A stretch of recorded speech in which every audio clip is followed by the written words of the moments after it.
அனைவருக்கும் வணக்கம். இன்று மார்ச் 11 நேற்றுக்குள்ள வீடியோ நான் இன்றைக்கி காலையில் ரெக்கார்ட் பண்ணுறேன். ஸோ நேற்று 11 மார்ச் 2026 என்னென்ன பங்கு சந்தையில் தகவல் சொல்லியிருக்காங்க அதை பார்த்தலாம். வணக்கம். டிஸ்க்ளைமர் நம்ம சேனல் முழுக்க information sharing channel.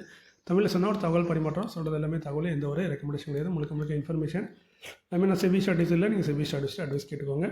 We are providing only information, no any recommendation. Please consult your financial advisor. We are providing daily information of stock market or share market. So இன்றைக்கி சின்ன வீடியோ தான் பார்த்துடலாம். V2 retails limited 1967 companies 1:10 split announce பண்ணியிருக்காங்க. ஃபேஸ்லி 10 இருக்கிறத ஒன்றா மாற்றுறாங்க. ஒரு ஷேர் 10 ஷேர் ஸ்பிட் ஆகும், ப்ரைஸும் அட்ஜஸ்ட் ஆகும். அதுக்கான ரெக்கார்டு அனௌன்ஸ் பண்ணியிருக்காங்க. 26 மார்ச் தான் ரெக்கார்டு டேட். செக்டாக ஸ்பெஷாலிட்டி ரீட்டைலில் இருக்காங்க.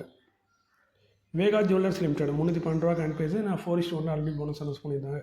இன்றைக்கி அனௌன்ஸ் பண்ணியிருக்காங்க. ஆல்ரெடி சொன்னாங்க அனௌன்ஸ் பண்ணணும் போனஸ். அதுமாதிரி நல்ல ஒரு போனஸ் அனௌன்ஸ் பண்ணியிருக்காங்க. ஒரு ஷேருக்கு 4 ஷேர் போனஸாக தராங்க. ஸோ ஒரு ஷேர் 4 ஷேர் போனஸ் 5 ஷேராக மாறும். ப்ரைஸும் அட்ஜஸ்ட் ஆகும். ரெக்கார்டு இன்னும் அனௌன்ஸ் பண்ணல, கூடிய விலை அனௌன்ஸ் பண்ணுவாங்க. செக்டாக ஜுவல்லரியில் இருக்காங்க. Vega jewellers. Metropolis health care limited 1839 companies. 3:1 already bonus announce பண்ணாங்க. ஒரு ஷேருக்கு 3 ஷேர் போனஸாக தருவாங்க. அதற்கான ரெக்கார்டு இன்றைக்கி அனௌன்ஸ் பண்ணியிருக்காங்க. ரெக்கார்டு டேட் பார்த்தீங்கன்னா 20 மார்ச் 2026. செக்டாக ஹெல்த் கேர் சர்வீஸ் ப்ரொவைடர்.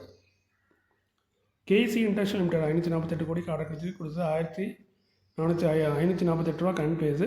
1476 கோடிக்கான ஆர்டர் கொடுத்தது நார்மல் கோர்ஸ் ஆஃப் பிஸ்னஸ்னு போட்டிருக்காங்க. அதாவது ரெகுலராக அவங்க கிடைக்கக்கூடிய ஒரு பிஸ்னஸ். அது யார் கொடுத்தாங்க, எவ்வளோ கொடுத்தாங்கிறதெல்லாம் சொல்ல. மொத்தமாக 1476 கோடி.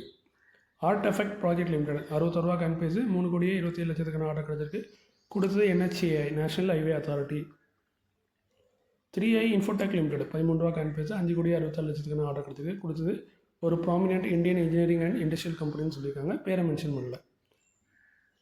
ரயில்வே கார்பரேஷன் ஆஃப் இந்தியா 284 ரூபா கம்பெனிஸ். 115,20,00,000 ஆர்டர் கொடுத்தது power grid corporation of India. Ceigall India limited 277 ரூபா கம்பெனிஸ். 521 கோடிக்கான ஆர்டர் கொடுத்தது ministry of road transport and highways. Omnitech engineering limited 250 ரூபா கம்பெனிஸ். உங்களுக்கு பார்த்தீங்கன்னா நேற்று மார்க்கெட் 250 ரூபா கம்பெனிஸ். நேற்று மார்க்கெட் ஃபுல்லாக டவுனுங்கிறது நமக்கு எல்லாம் தெரியும்.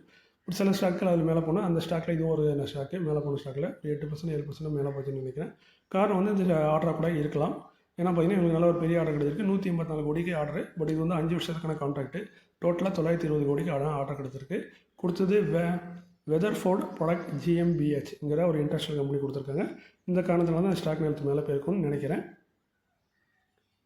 வாஸ்கோன் இன்ஜினியரிங் லிமிடெட் 34 ரூபா கம்பெனிஸ். 115 கோடியே 90,00,000 ஆர்டர் கொடுத்தது அகமதாபாத் முனிசிபல் கார்பரேஷன். 5 பைசா கேபிட்டல் லிமிடெட் 304 ரூபா கம்பெனிஸ். ரைட் இஷ்யூ கொண்டு வந்திருக்காங்க. ரொம்ப நாளாக சொல்லிட்டு இருந்தாங்க கொண்டு நேற்று தான் அனௌன்ஸ் பண்ணியிருக்காங்க. ஸோ 2 மாதம் முன்னாடி பிளான் பண்ணது. அப்போ இருந்த ப்ரைஸ் வேறு, இப்போ இருக்கிற ப்ரைஸ் வேறு. அதை எதுக்கு சொல்கிறேன்னா பார்த்தீங்கன்னா இப்போ ரைட் இஷ்யூ ப்ரைஸ் பார்த்தீங்கன்னா 300 ரூபா தான். ஸோ கரண்ட் ப்ரைஸ் 304, இது 300 ரூபாய்க்கு கொடுக்குறாங்க. 4 ரூபா தான் டிஸ்கவுண்ட் தராங்க. இது ஒரு பெரிய இது மாதிரி தெரியல, இம்பாக்ட் ஏற்படுத்தும் தெரியல. ஏன்னா இவங்க 2 மாதம் முன்னாடி பிளான் பண்ணும்போது மேபி இந்த ஸ்டாக்கில் ப்ரைஸ் அதிகமாக இருந்திருக்கலாம். பட் இன்றைக்கி அனௌன்ஸ் பண்ணும்போது 300 ரூபா இருக்குது, 304 ரூபா இருக்குது.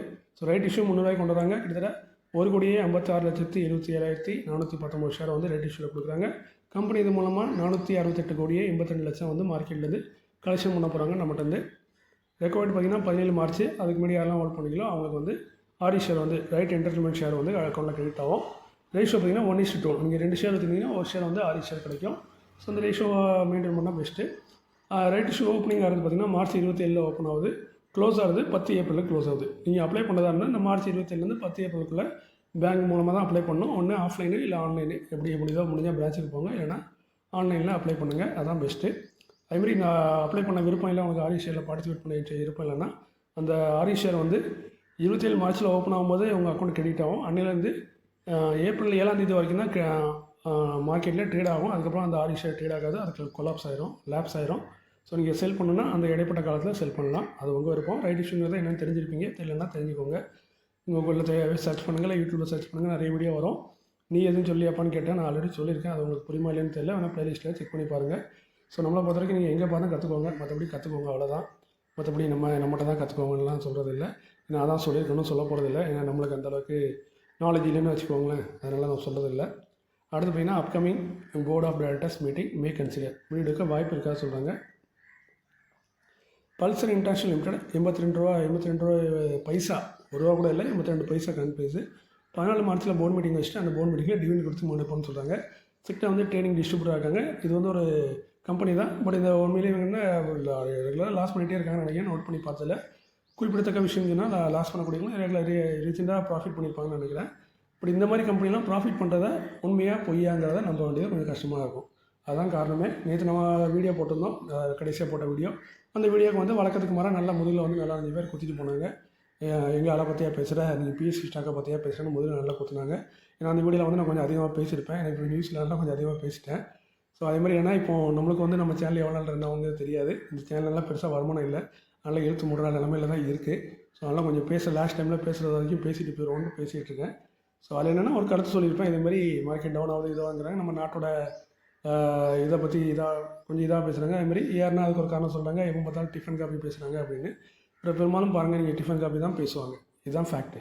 ஆனால் அவங்க பேச தப்புன்னு சொல்ல, அது அப்படி தான் பேசுவாங்க அவங்க. ஏன்னா அப்படின்னா அதை எப்போனாலும் மாற்றி பேசிக்கலாம். நீங்கள் ஒரு வீடியோ பாருங்கள், பழைய வீடியோலாம் செக் பண்ணி பாருங்கள், உங்களுக்கே தெரியும். நிறைய இடத்துல கொஞ்சம் மாற்றி தான் பேசுவாங்க. ஏன்னா இதெல்லாம் ப்ரெடிக்ட் பண்ண யாராலையும் முடியாது. ஆனால் அதுக்கு மேலே நான் அவங்கள தப்புன்னு சொல்ல, அவங்க மேலே இருக்க மரியாதை எனக்கும் இருக்குது. வயசில் பெரியவங்க, நேரில் பார்த்தா கூட அவங்க காலில் வந்து கூட ஆசீர்வாதம், அந்தளவுக்கு மரியாதை உண்டு. பட் அதுக்காக அவங்க சொல்கிற கருத்தெல்லாம் நான் ஏற்றுக்கவே மாட்டேன்.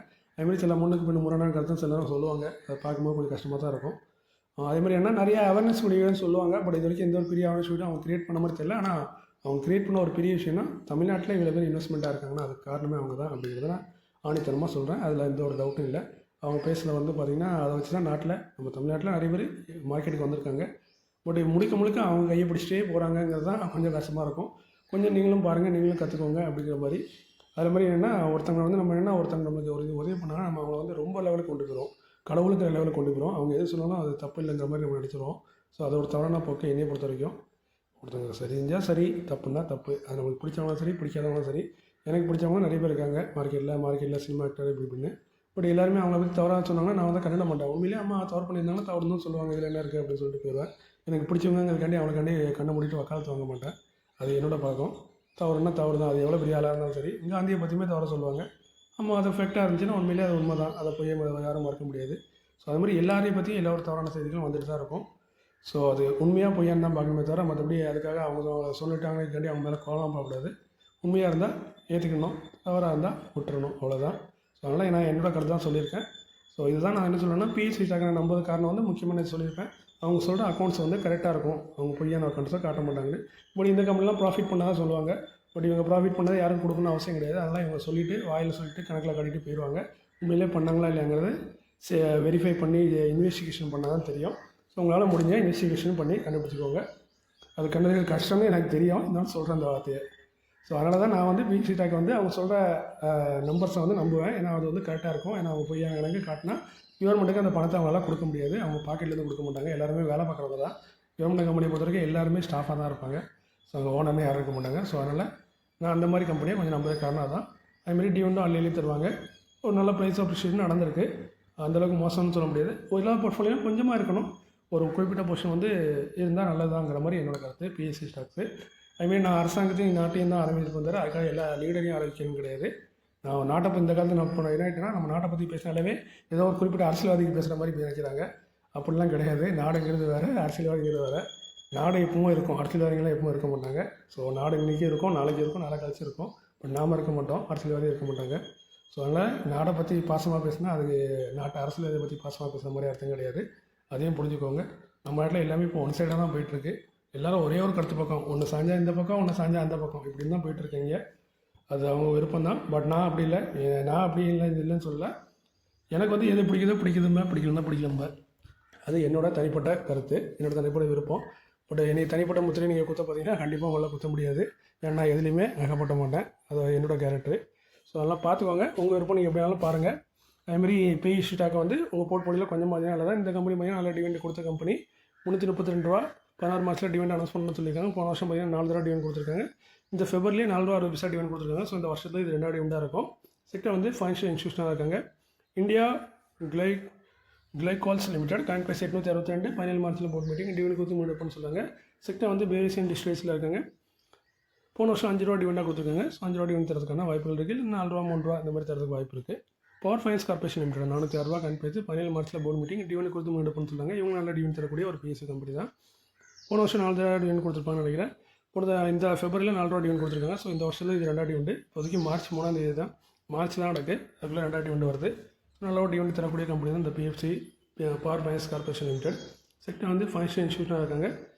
ஸோ இன்றைக்கி இந்த காலையில் கொஞ்சம் அதிகமாகவும் பேசியிருப்பேன். அதுமாதிரி கொஞ்சம் சில நேரம் நேற்று ஒரு வீடியோ பார்த்தேன். அந்த வீடியோ பார்த்தோன்னே எனக்கு இதாகிட்டு, நம்ம தலைவர் ஒருத்தர் சீனியரோட வீடியோ. அவர் முதல்ல மார்க்கெட் அந்த யூடியூப் சேனலில் இருக்கான்னு தெரிஞ்சேன்னு அந்த சேனலே ஆரம்பிச்சிருக்க மாட்டேன். ஆரம்பிச்சதுக்கப்புறம் தான் அப்படி ஒரு சேனல் இருக்குன்னு எனக்கு தெரியும்.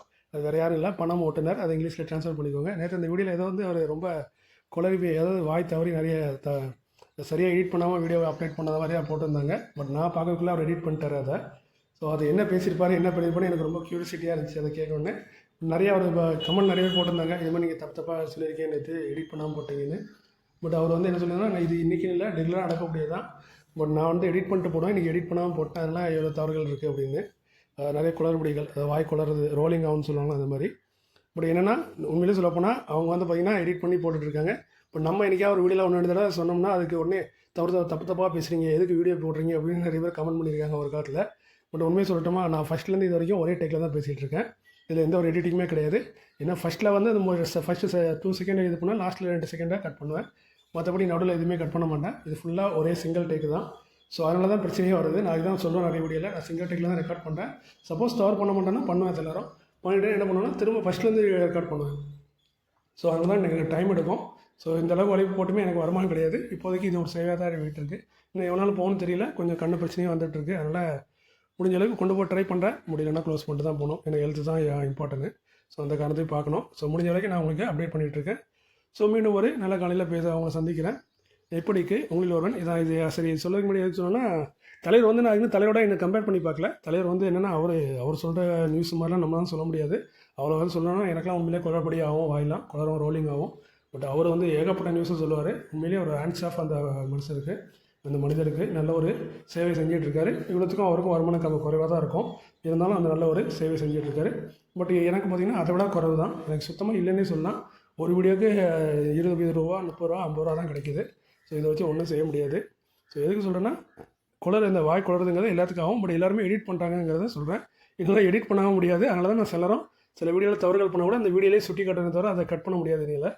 ஸோ அந்த ஒரு காரணத்துக்காக சொல்கிறேன். நம்மளது எல்லாமே சிங்கிள் டேக் தான். ஸோ மீண்டும் ஒரு நாள் காலையில் திரும்பவும் சந்திக்கிறேன். இப்படிக்கு உங்களில் ஒருவன். நன்றி, வணக்கம்.